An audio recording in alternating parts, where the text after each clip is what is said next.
لکھی گئی کتابیں ہیں نا وہ بھی کائنات کو پہلے آسمان سے اوپر نہیں جانے دیتی. ٹھیک ہے. اور قرآن 7ویں آسمان سے سٹارٹ کرتا ہے, 7ویں آسمان کے اوپر تخت کے اوپر رب. ٹھیک ہے. پھر غور سمجھیں, پھر اس 7ویں آسمان کے اوپر جنہ اور جہنم کے ڈفرنٹ کانسٹلیشن سے شروع کرتا ہے کہانی. ٹھیک ہے. میں خالی آپ اس کی تفصیل میں نہیں جا رہا, ہم سب کو پتا مسلمان ہیں. تو سب سے پہلے تو آپ کا کینوس اور اپرچر بڑھا دیتا ہے, ذہن کو پوری طریقے سے کائنات کے اوپر مرکوز کر دیتا ہے. پھر آگے کرتا ہے, پھر وہ اس جہنم کے اندر تفصیل بتاتا ہے, پھر جنہ کے اندر تفصیل بتاتا ہے. ٹھیک ہے. پھر عدن میں لے کے جاتا ہے, عدن سے پھر آدم کی کہانی شروع کرتا ہے. سمجھ رہے ہیں؟ اور پھر ایک ایک بڑا بڑا سارے کے سارے واقعات میں انسان کی نفسیات بتاتا ہے, فرد کے طور پہ بھی اور جتھوں کے طور پہ بھی جو انہوں نے نبیوں کے ساتھ کیا. سمجھ رہے ہیں؟ سوچے ذرا, یہ سوچ, میں خالی سوچ, آپ اسکل کی بات کرتے ہیں, اب میں سوچ کی بات بتا رہا ہوں کہ ہماری سوچ کو کدھر کرتا ہے. آپ کو پتہ چلے گا اسکل سیٹس کون کون سے دے رہا ہو. ٹھیک ہے. اسکل سیٹس 3 طرح کے دیتا ہے. ایک سب سے پہلے سوچ بناتا ہے, پھر یہاں پہ ادھیان سیٹ کرتا ہے, ادھیان بتاتا ہے دنیا میں کون سے ادھیان ہیں. ٹھیک ہے. سسٹم ہے, پالیٹکس سکھاتا ہے قرآن, پالیٹکس سکھاتا ہے نا. اور پھر اپنی پولیٹیکل سسٹم کی اسٹیبلشمنٹ کرواتا ہے, حکم کا لفظ استعمال کراتا ہے قرآن.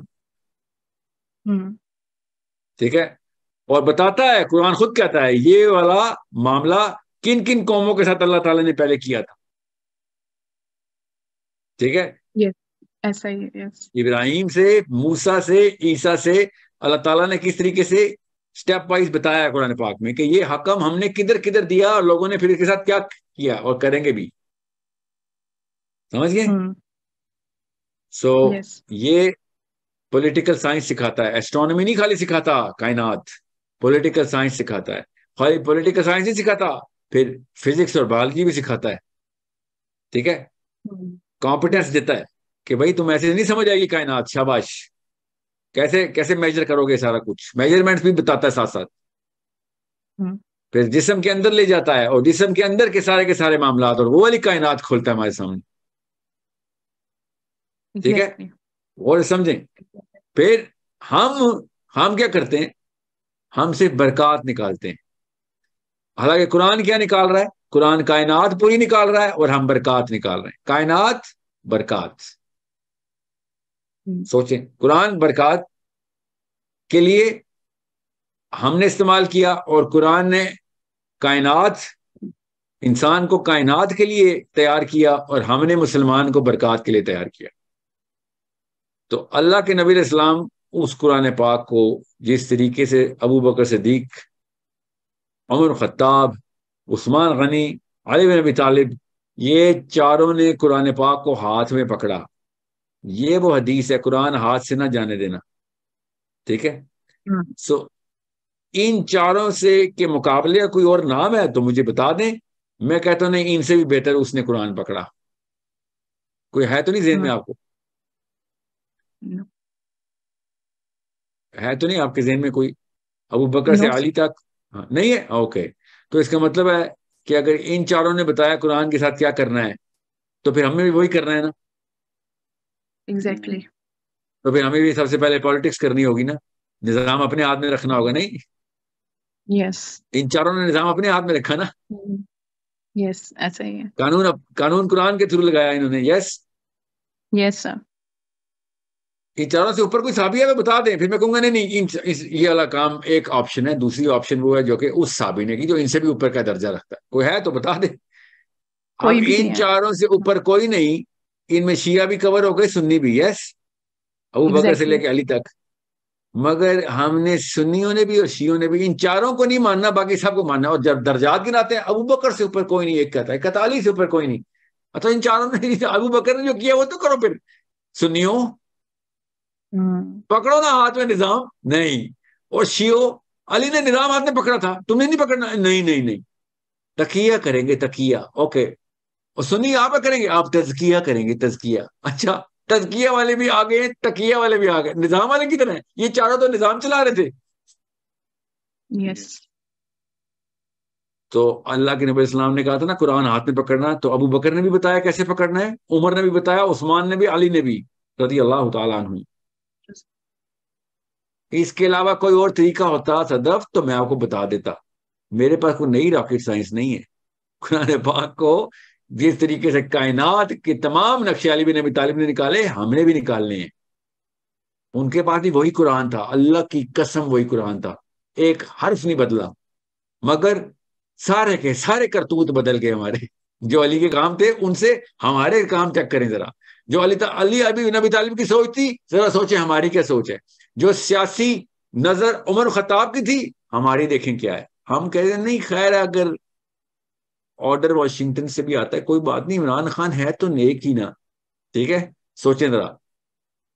عمر بن خطاب، اہل سنت والجماعت، عمر بن خطاب کی پولیٹیکل اسٹیبلشمنٹ کیا تھی اور ہماری دیکھی. اہل تشیعی، علی بن ابی طالب کی انٹلیکچوئل امپلیمنٹیشن اور اسٹیبلشمنٹ کیا تھی اور ہماری کیا ہے. تو پھر فتنے آئے، اور اللہ کرے وہ فطرت تک ہی رہی بات. میں تو حیران ہوں، روز ہمیں آ کے پتھر کیوں نہیں آتے آسمان سے. یہ تو لوکل فتنے آ رہے ہیں ہمارے اوپر. جو کام ہمارے ہیں، پچھلی قوم کو صرف نبی اسلام کی دعا نے ہمیں بچایا ہوا ہے. پچھلی قوم میں تو ہمارے 1% کرتوت سے اصلی پتھر آسمان سے آتے تھے.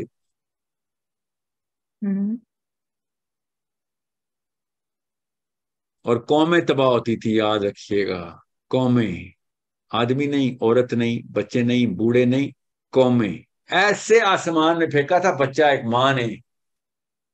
کتنی اوپر گیا ہوگا؟ 2 فٹ 3 فٹ. چھوٹا بچہ 10 دن کا، 20 دن کا، 1 سال کا، بس جو چل نہیں سکتا. ماں نے اٹھایا ایسے پھینکا ہے. گوگل کریں، شاباش، فکر نہ کریں، اپنی طرف سے نہیں بتا رہا ہوں، ریفرنس چاہیے گوگل کر لیں. ایسے پھینکا اور اللہ نے عذاب کا آرڈر دے دیا. اس وقت اس بچے نے کیا گناہ کیا تھا؟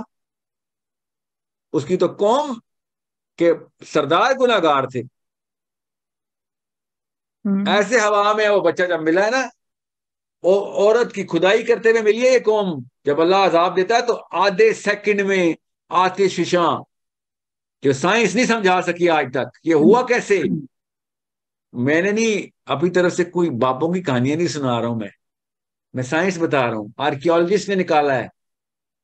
دیکھیں ذرا کہ کیسے اللہ تعالیٰ نے نینو سیکنڈ کے اندر آتش فشاں کا پورا لاوا ماں اور بچے کے بیچ میں سے گزار دیا. جب انہوں نے کھدائی کی تو ان کو عورت ملی ایسے، اور انہوں نے کہا کھڑی ہوئی عورت، ٹھیک ہے، پوری سالم، کیونکہ وہ پرزرو ہو گئی نا. تو اس عورت کی آنکھوں میں اور منہ کی شکل دیکھ کے انہوں نے کہا کہ یہ اوپر کیوں دیکھ رہی ہے، اوپر کھدائی کرو. اوپر دیکھا تو ہوا میں بچہ. کیوں بتا رہا ہوں میں آپ کو یہ واقعہ؟ کہ اللہ کے نبی علیہ السلام کی دعا نے بچایا ہوا، نہیں تو ہم نے بھی بچے اچھالنے تھے تو فریز ہو جانے تھے. ایسی آفتیں آتی تھی ہمارے کرتوتوں پہ، اور ہم یہ فتنے نہیں ہینڈل کر سک رہے ہیں. لیسبین گیز نہیں ہینڈل ہو رہے ہم سے. نواز شریف، عمران خان نہیں ہینڈل ہو سک رہے ہیں. مسئلہ تو یہ ہے، لیسبین گیز خود ہی ہینڈل ہو جائیں گے. ٹھیک ہے، سب کچھ خود ہی. اگر ہم سے یہ نواز شریف، عمران خان ہینڈل ہو گئے کہ بھائی ان کی بجائے خدا کا واسطہ ہمارے بچے تیار ہوں جو اللہ عز و جل کے قانون کو سمجھتے ہوں کہ بھائی اور بگر سسٹم ہے. اکنامک سے سٹارٹ کروں گا سر، آئی ول سٹارٹ وتھ اکنامکس، ٹینشن ہی نہ لیں آپ.